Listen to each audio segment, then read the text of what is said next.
Hola, ¿qué tal? Mi nombre es Valentina Muñoz, soy del grado 11.1 de la jornada de la mañana del Colegio Salud Co.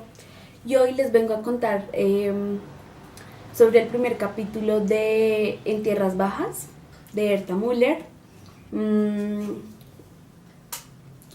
Este libro tiene 184 páginas en PDF. Es un libro muy interesante, ya que todos los capítulos de este libro son diferentes, unos se relacionan con otros, y hay que tener en cuenta que el capítulo más importante es en Tierras Bajas, ya que ahí nos describe Erta, más que todo como lo que pasa, y cómo se influye esto en cómo influye esto en la vida de ella. Bueno, mi capítulo correspondiente se llama La oración fúnebre. Mm, es un capítulo que contiene 4 páginas. Es traducido al alemán, eh, y también es original a un español. Los personajes de esta historia son de una Alemania rural. Bueno, entonces empecemos. Les voy a empezar a contar el resumen de esta obra, de este capítulo. Me parece muy interesante, ya que me parece como muy loco. Al comienzo no lo entendía muy bien, me tocó volver a leerlo porque pues hay cositas que como que no tenía muy claro. Eh, pero sin embargo, pues se lee y se puede entender, comprender. Entonces, bueno, les voy a empezar a contar. El cuento nos relata la historia de una niña que se encuentra en el funeral del padre. Eh,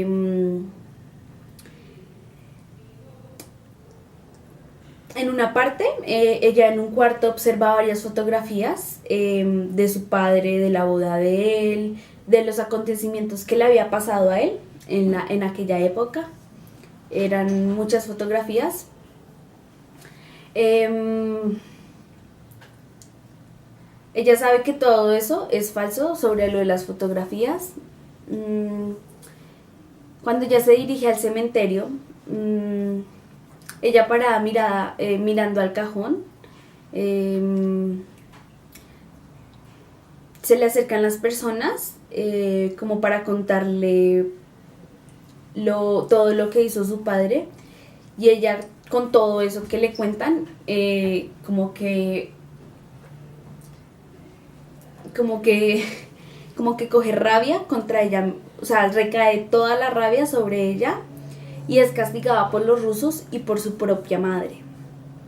Esto me parece súper cruel porque la madre está muy involucrada con el trato con ella y la castiga de una manera muy fea. Eh, ¿Qué más les puedo decir? Pues básicamente es lo que trata la obra sobre el padre. Ya ahorita les daré como los temas principales y los temas secundarios. Pero el tema principal es sobre la muerte del padre.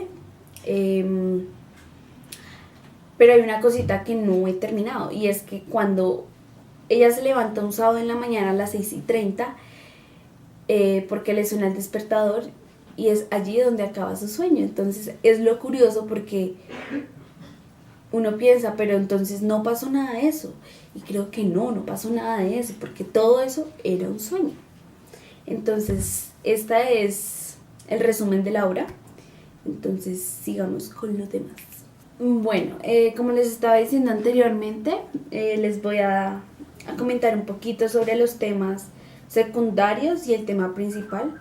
Claramente el tema principal es la relación que tiene el padre con la hija, y de allí vienen los temas secundarios, que vendría siendo la despedida de los familiares que van a la guerra.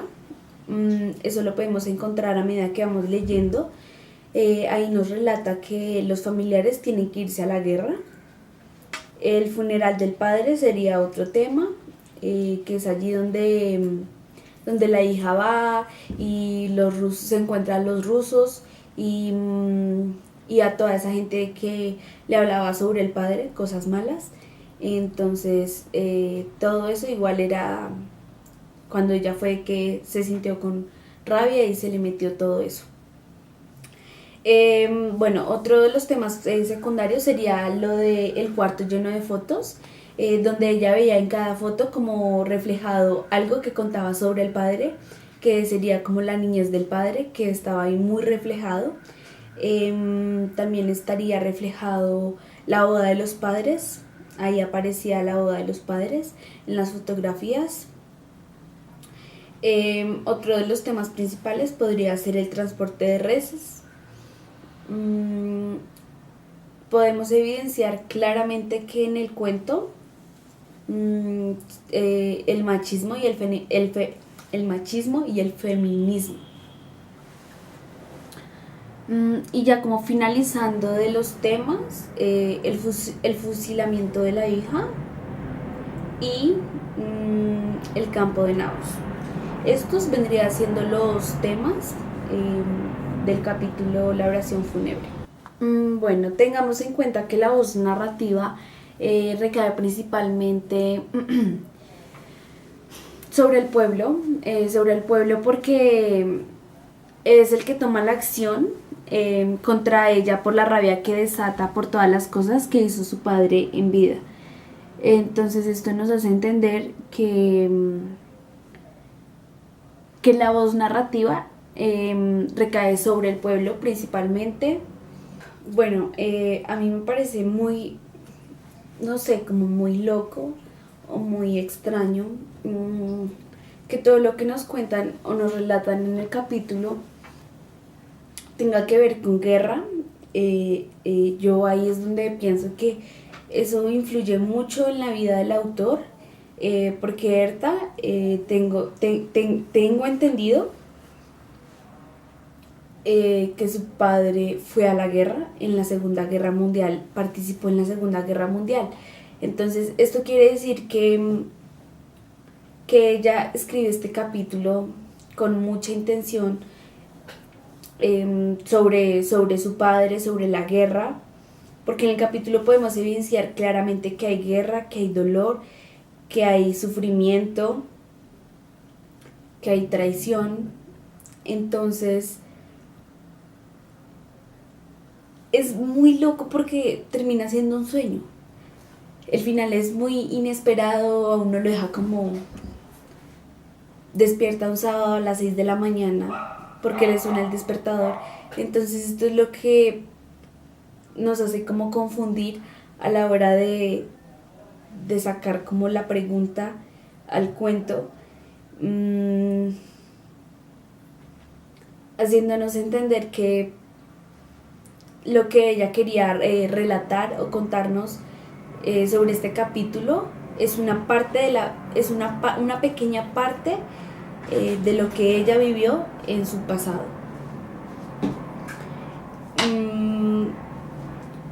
Es muy loco, a mí me parece muy loco que todo lo que nos relata o lo que ella se soñó sea, o sea, que haya despertado, mejor dicho, o sea, es que todavía no, todavía no.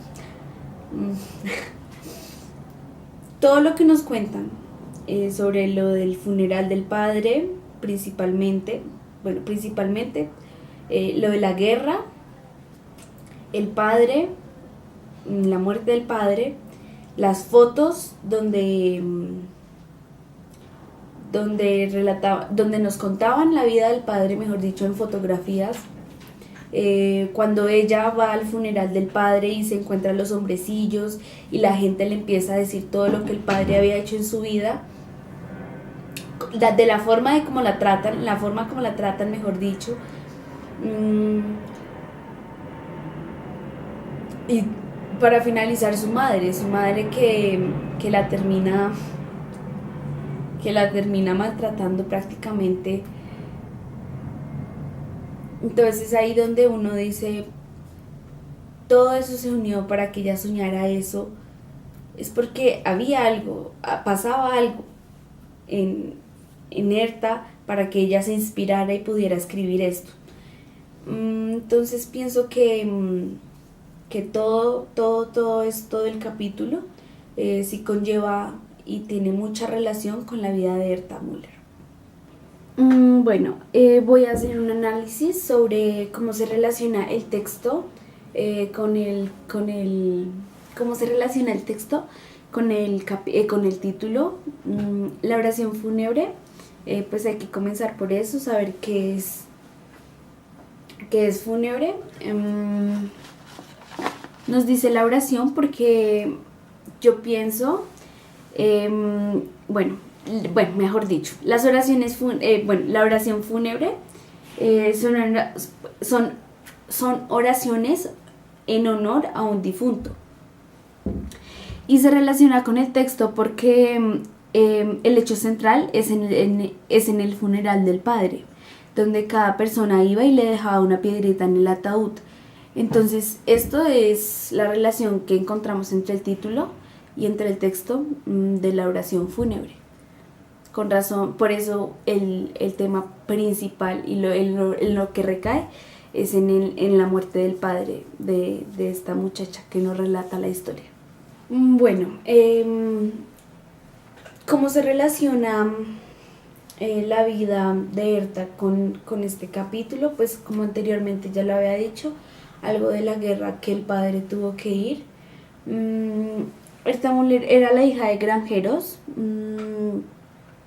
y su padre sirvió durante la Segunda Guerra Mundial, así como en el cuento que el padre tuvo que ir a la guerra.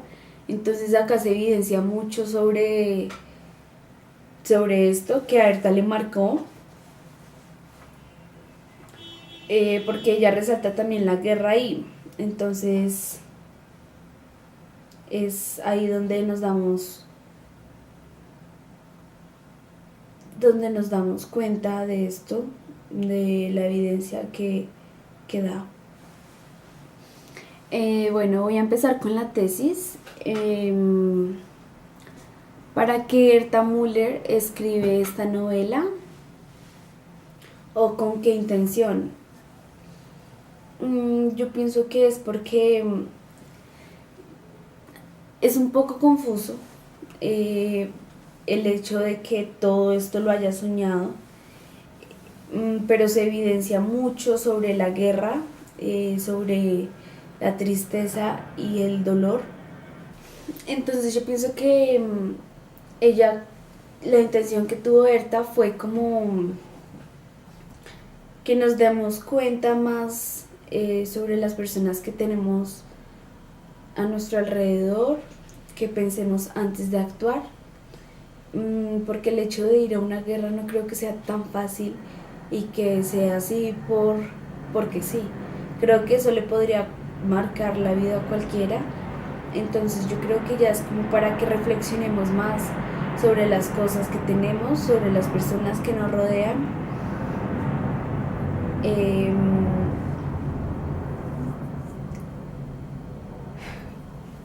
Así como nos lo dice el libro.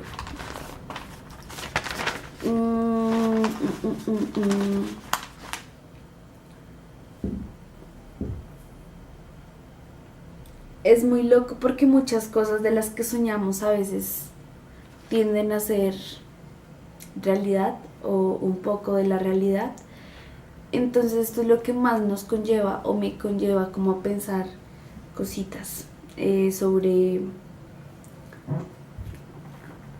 sobre todo lo que soñamos, y esto es lo que más yo creo que ha marcado este capítulo, que todo lo que nos relata, todo haya sido un sueño, pero todo eso haya sido re loco. Bueno, en el libro podemos encontrar el uso del lenguaje que Herta maneja. Como ya les había dicho, esta es una versión original esta es una versión original del alemán y fue traducida a un español estándar. Ya como les había comentado al comienzo, la diastratía, qué pena, podría ser como una clase media baja. En las expresiones podemos encontrar alguna de estas como que asco, En la diafasía, bueno, en esta la situación es formal cuando el predicador habla en el funeral ante todos. Y la situación es informal cuando los hombrecillos borrachos se acercan a ella. La situación formal, uno de los ejemplos que les podría dar, podría ser cuando el predicador se puso a juguetear con su rosa, le arrancó un pétalo color sangre y se la comió. Me hizo una señal con la mano, me di cuenta de que tenía que decir unas palabras. Todos me miraban. Esa la podemos encontrar en la página 6 del primer capítulo. Y la situación informal fue a finales de otoño, dijo el hombrecillo. Las hojas de los nabos estaban negras y pegadas por la helada. El hombrecillo colocó luego una piedra gruesa sobre el ataúd. El otro hombrecillo borracho siguió hablando. Y esta la podemos encontrar en la página 5. Este es el uso del lenguaje que maneja Herta Müller en el primer capítulo, la oración fúnebre. Bueno, muchas gracias por la atención. Espero que les haya servido o les haya gustado algo sobre este primer capítulo del libro En Tierras Bajas. Hasta la próxima.